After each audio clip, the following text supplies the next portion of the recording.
Yun mga idol, nagpaparepair na ako ng bangka. Ito oh, habang amihan season pa kasi ngayong summer season ay gagamitin na. Palit lahat. Yung kilya lang ang hindi at saka yung tasok.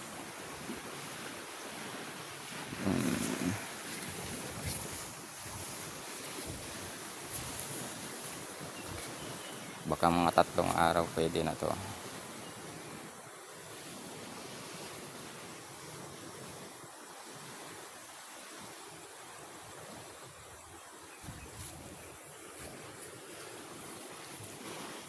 Malapit na kasi ang season ng espada or langkoy kung tawagin dito sa amin sa Bicol.